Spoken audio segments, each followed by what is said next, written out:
Hello दोस्तों, आज हम बात करेंगे AC three phase dual source meter की। ये मीटर किस काम आता है? ये एक फिक्स लोड के काम आता है।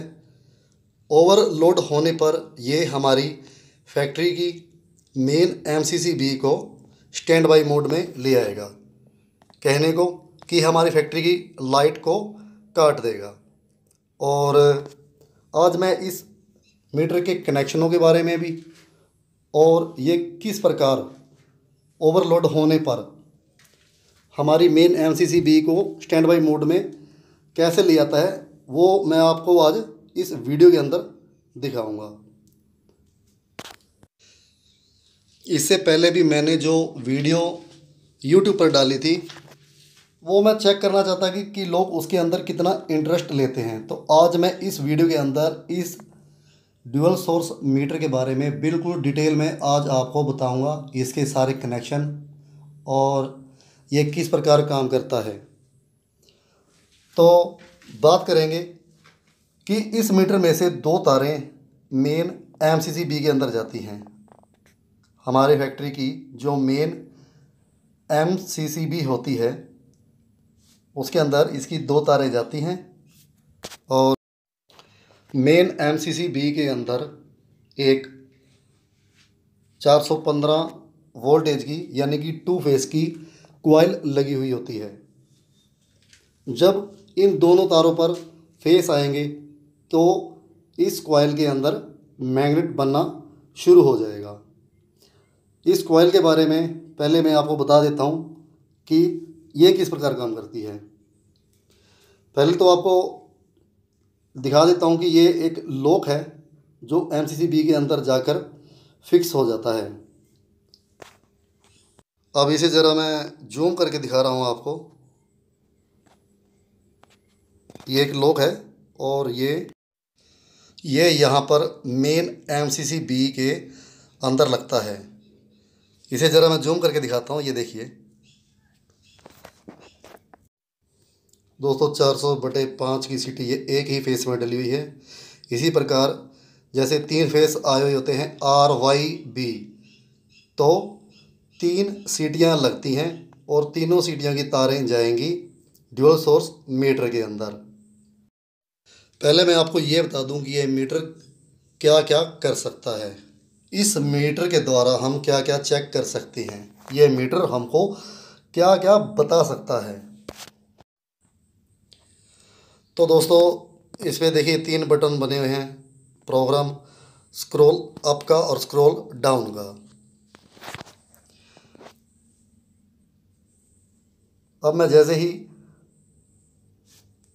स्क्रॉल अप के बटन को दबाऊंगा दोस्तों, ये मीटर हमें पर फेस की वोल्टेज भी बताता है। ये देखिए RYB तीनों फेस के वोल्टेज बताएगा और RYB तीनों फेस के ही ये हमको एम्पेयर भी बताएगा।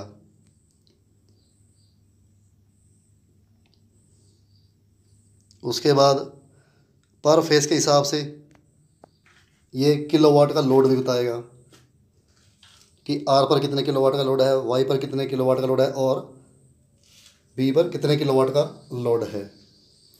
टोटल लोड भी हमको बताएगा। उसके बाद ये हमें KVA भी बताएगा और मेन बात की है हमें पावर फैक्टर भी बताएगा।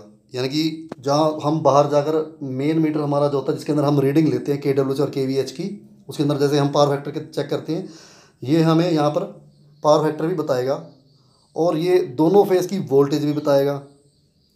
उसके बाद ये हमें MD भी बताएगा। उसके अलावा ये हमें डेट बताएगा, टाइम बताएगा और KWH KVH की रीडिंग भी। अब बात आती है इसके तीनों बटनों का, हम क्या क्या इस्तेमाल कर सकते हैं। तो दोस्तों, ये मीटर कभी वोल्टेज बताएगा, कभी एम्पेयर बताएगा, कभी पावर फैक्टर बताएगा, कभी KWH बताएगा, तो कभी KVA बताएगा और कभी कितने किलोवाट का लोड है। लेकिन अगर हमें सिर्फ पावर फैक्टर को ही देखना हो तो दोनों बटनों को इकट्ठा दबाइए आप। ये देखिए ये लॉक लग गया है। अब ये आपको पावर फैक्टर ही बताएगा और रेगुलर सारा दिन पावर फैक्टर ही बताएगा। और अब बात आती है मेन MCCB को ये किस प्रकार स्टैंड बाई मोड में ले आता है। मेन MCCB के अंदर 2 तारें गई हुई होती हैं। मैं ज़रा इसके फ्रंट के ढक्कन को खोल के दिखाता हूँ। ये देखिए इसके अंदर कॉइल लगी हुई है 415 वोल्ट AC की, यानी कि 2 फेस जब इस पर गए हुए होते हैं। इसे ज़रा मैं बाहर निकाल लूँ और ये देखिए इसके ऊपर लिखा भी हुआ है 380 वोल्ट से लेकर 415 वोल्ट तक। ये देखिए दोस्तों ये लॉक है जो उसके अंदर लग जाता है। ये देखिए ये मेन MCCB के अंदर ये लॉक है, इसके अंदर जाके ये लॉक इसका लग जाता है।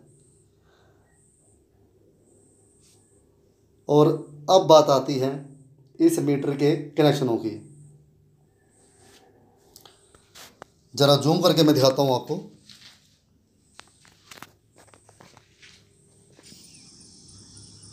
तो दोस्तों एक तार तो डायरेक्ट लगेगी कॉइल पर, एक फेस तो सीधा वहाँ पर चला जाएगा। 2 फेस की कॉइल है ना, एक तार तो डायरेक्ट लग जाएगी। दूसरी तार आएगी RLY1 के जहाँ पर C लिखा है, ठीक यहाँ पर एक तार आ जाएगी, यानी कि एक फेस यहाँ पर लग जाएगा। और जहाँ पर ये NO लिखा है उसके ठीक नीचे जहाँ पर मैंने ये लाल रंग की लाइन लगाई हुई है, यहाँ से तार उठाकर लगेगी उस कॉइल पर जाकर। यानी कि उस कॉइल को हमने एक तो डायरेक्ट फेस दे दिया है और दूसरा फेस हमने इस मीटर के थ्रू दिया है, यानी कि इस मीटर को सीरीज में लगा दिया है। अब मान लो हमने इस मीटर के अंदर 100 किलोवाट का लोड भर दिया है और हमारी फैक्ट्री 120 किलोवाट तक का लोड लेने लग गई है, तब ये मीटर क्या करेगा। एक फेस तो डायरेक्ट गया हुआ है उस कॉइल पर और अब ये मीटर RLY1 को शॉर्ट कर देगा, जिसकी वजह से उस कॉइल को दूसरा फेस मिलना शुरू हो जाएगा और वो उस कॉइल में मैग्नेट बनेगा, जिसकी वजह से वो मेन MCCB को स्टैंड बाई मोड में ले आएगी, यानी कि लाइट काट देगी। तो दोस्तों 3 सीटियाँ लगेंगी तो 6 तारें होंगी। S1 S2 1 नंबर और 2 नंबर पर और 3 नंबर पर, यहाँ पर हमारी सीटी की तारें लग जाएंगी। अब जहाँ पर P लिखा हुआ है यहाँ पर एक फेस जाएगा, उसके बाद उसके ठीक नीचे N लिखा हुआ है, यानी कि यहाँ पर न्यूट्रल जाएगा। L1 L2 और L3 ये RYB ये तीनों फेस हैं। N L3 के नीचे जो N है यहाँ पर भी न्यूट्रल जाएगा। अब जैसे ही ओवरलोड होगा ये मीटर शंट कॉइल पर दोनों फेस भेज देगा, जिसकी वजह से ये मेन MCCB को ट्रिप कर देगा, जिससे लाइट कट जाएगी। तो दोस्तों dual source meter power factor के लिए भी लगाया जाता है। कई बारी पावर फैक्टर की जो सीटी की तारें होते हैं, कई बारी चूहा उस तार को काट देता है और जिसकी वजह से लोड में पावर फैक्टर ऑन ही नहीं हो पाता। अगर लोड में पावर फैक्टर बंद हो जाएगा तो ये बात तो आप सबको पता ही है कि फिर हमारी फैक्ट्री को पेनल्टी लग जाएगी। तो दोस्तों इसलिए इसको MD मीटर भी कहा जाता है, यानी कि मैक्सिमम डिमांड मीटर। दोस्तों अगर आप उस कॉइल के बारे में जानना चाहते हैं कि जिसकी वजह से मेन MCCB ट्रिप हो जाती है और मेन MCCB क्यों ट्रिप हो जाएगी, तो ठीक इससे पहले मैंने एक YouTube पर वीडियो डाली हुई है शंट कॉइल की, आप वो वीडियो देख लीजिए। दोस्तों अगर मेरी वीडियो पसंद आई हो तो आप प्लीज़ सब्सक्राइब कीजिए और लाइक कीजिए। इससे अगली वीडियो में AC 3 phase dual source meter के अंदर लोड कैसे भरते हैं, कोई फिक्स लोड कैसे भरते हैं, इससे अगली वीडियो में मैं आपको बताऊंगा।